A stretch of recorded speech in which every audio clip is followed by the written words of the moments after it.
What's going on, guys? Welcome back to another video. My name is Jack, and today things are going to be a little bit serious.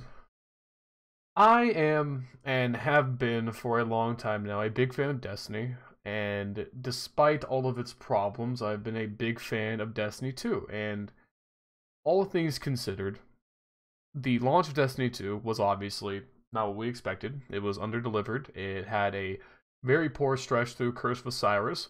But since that time, through Warmind and through updates like the Go Fast update and culminating in Forsaken, which I firmly believe is the best expansion Destiny has ever had, the game is in a much better spot. In fact, I would most certainly recommend Destiny 2 in its current state to pretty much anybody who has any interest in any kind of looter shooter or just wants something new to try. If you have any kind of interest in MMOs or first-person shooters, Destiny 2 has a lot to offer. That being said, there is a constant and serious issue with Destiny that has been around since Destiny 1, and for whatever reason, it seems to be that Bungie is just complacent in allowing this to happen. Now, as you can see in the background here, I'm on a website. This website is Guardian.services, and what it is it is a fully fleshed out boosting service for all things Destiny. You can get on this website paid for carries of all the endgame content in Destiny 2, and this is a site that has been around since Destiny 1 and advertises itself, as you can see, as the #1 Destiny boosting service. So, boosting is a massive problem. It's a massive problem in any game, and is most importantly a massive problem in any game trying to seek to have a quote-unquote competitive system. Now, for PvE content, it's more of a gray area for me. I personally still find the practice in general to be kind of disgusting. I feel like you are taking advantage of people who don't think that they're good enough to complete this content on their own. And most importantly, when you're talking about a game that is $60 base with over $100 in DLC, these people are charging sometimes hundreds of dollars for the ability to complete this content. Now, morality aside, setting aside the fact that this is just a scumbag thing to do, to charge people this amount of money for them to think that they completed the game, this is just downright illegal. This is using Destiny's copyright. This is using Bungie's trademarks and copyrights to make money. This is unlicensed. This is 100% a not legal business. These people are using an IP that they do not have the trademarks for and using it to advertise and create self-promotion and make money. So just setting aside whether you think boosting is alright or not, this is an illegal business. But for whatever reason, Bungie just does not seem to care about these people and has let them run rampant in their game for literally years. Now, like I said, PvE, it's still like a dick thing to do in my opinion, but the real problem is that Destiny has a competitive playlist for PvP. It has trials. It has endgame player versus player content, including pinnacle weapons and loot exclusive to the Crucible playlist. Now, with boosting services, it is 100% invalidating those rewards for players who worked hard to get them. Because why would I spend, the last 2 months of Forsaken, which I did on my own, LFGing with randoms, grinding my ass off, going on winning streaks, going on losing streaks, all to get my Luna's Howl and start working on my Now Forgotten, when some fucking idiot Joe Schmo with like a negative KD just goes out and pays someone $200 to do it for them, or to carry them through that content. I feel like I just wasted my time, because this is a weapon that's supposed to feel special, but there are people who are subverting the necessary skill gap to get it. On top of that, boosting is inherently just toxic for the top level of play. If the top 100 players are all people who are just going down to lower ranks, abusing the ranking system on new accounts, and pub stomping their way to 2100 just to farm people's Lunas, it's not fair for anybody. These players are top ranked, their elo and their stats make it so that they play against other top players in skill-based matchmaking systems, which Destiny 2 Competitive has. But now, they are going onto other people's accounts, they are going onto new accounts, They are grouping up in parties with people of significantly less skill, and now you have top 100 ranked Crucible players playing top 5,000 ranked Crucible players.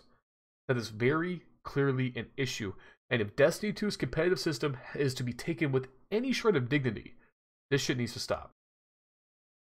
I will give a perfect and worthy example. Rainbow Six Siege. Another game that I personally adore. It's another game I've covered a lot here and there, both on this channel and on Nerds Rise, the previous channel that I worked with.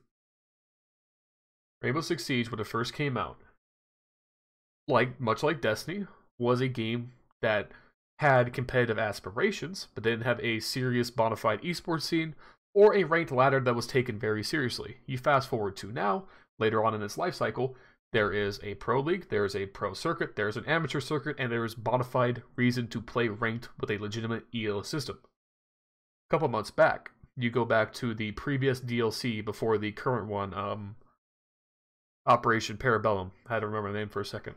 When Operation Parabellum first came out, there was a big issue. There had been some exploits introduced into the game, and there was a rapid increase in the amount of hacking. And to coincide with that, there was a sharp increase in boosting and people trying to farm accounts to the highest rank and then sell them. This was obviously a big issue, because on one hand, you had hackers who were going through and boosting people to ranks they did not deserve.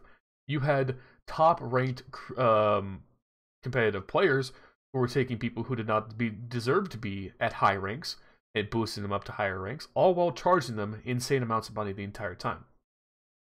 Ubisoft looked at the issue, and they said, okay, we want a competitive system that's taken seriously, and if we let people boost and invalidate the ranked grind, no one's going to take what we do seriously. So what did they do? They did a couple of things. One, they enforced two-factor authentication across all of their accounts to protect against hackers and to protect against people getting their accounts stolen. That was a big problem. Two, they immediately banned over 30,000 hackers and a bunch of people who had been associated with or had been carried to higher ranks by those hackers in multiple instances. They went through the data. When they banned a hacker's account, they looked through their previous games. If they noticed there were consistent people who were partying up with those players, they assumed those players to have been boosted and banned them. This is 100% the right way to handle this situation. If you are boosting, if you are doing these services, if you are charging people hundreds of dollars for whatever the fuck they want out of Destiny 2, you deserve to be banned. You deserve to get a cease and desist letter in the mail from Bungie because you're abusing their IP rights in an illegal manner to make money. And at the end of the day, all you are doing is making a quick buck while holding back Destiny from progressing into the future. This game will never be taken seriously competitively if people know that they can just subvert the rank system by paying a couple $100.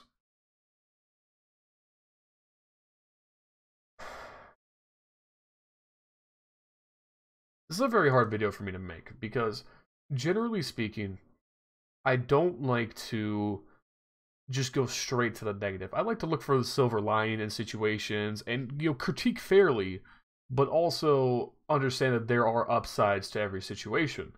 And in the past with Destiny expansions and in the past with Destiny 2 and of itself, I feel like I've struck a very good balance in that regard.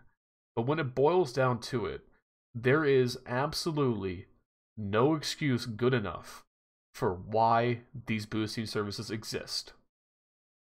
A story that always kind of comes up in my mind, and my brother JessTiv, who I'll link down and below like I always do, you should go check him out. Fantastic.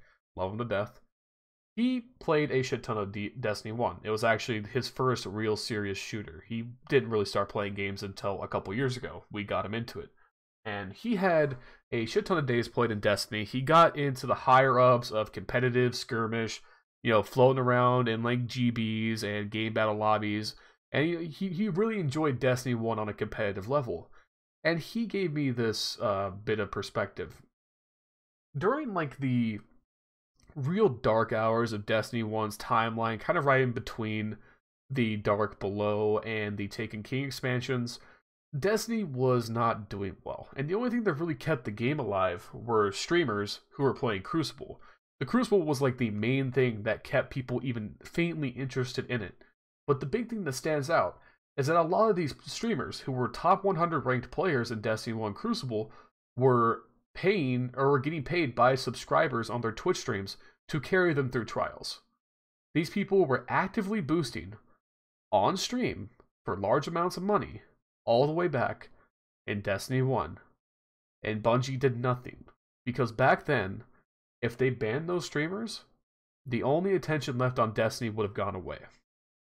Destiny 1 would have died off if they had banned those top 100 Crucible players who were sitting there every weekend farming hundreds of dollars from trials carries. Fast forward to now, and we exist in a time where Destiny 2 has a very healthy and stable population and a stable following, and a fan base that has shown that they would stick with Bungie because Bungie has shown us that they will back us up and give us the updates that we want to see. Destiny 2 is not in the same state that Destiny 1 was, where Bungie just kind of had to live with this justified evil of these boosting services. This shit needs to stop now. When Trials comes back in the Black Armory, we are going to go right back to where we were before Trials was taken away, where every single weekend, people like me and you are going to be on our 5th win in a Trials card, and we're going to run into a stack of 3 dudes who are carrying some dumbass who doesn't even know how to play the game to a free flawless, and we're going to get curb stomped because they're top 100 ranked Crucible players, and there's nothing we can do about it.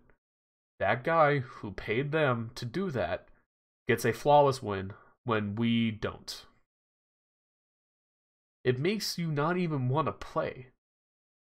It makes me feel like I went through the grind for Luna's Howl for no reason, because wow, dude, I spent over 100 hours in the competitive playlist trying to get this gun.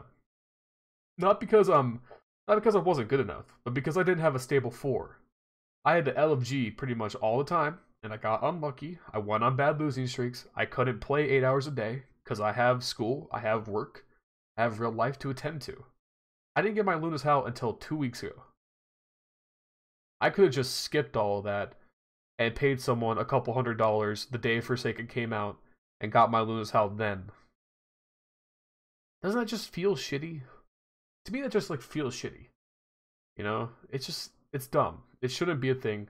These people are profiting off of insecure players who don't think they're good enough or don't think they have enough time to complete this endgame content. And at the end of the day, I hate to be this guy, but if you are actually not good enough to get a piece of content, you do not deserve that piece of content. If you're not good enough to beat the raid, you don't deserve raid loot. If you're not good enough to win in competitive, you don't deserve the pinnacle competitive weapons. That is where that discussion ends.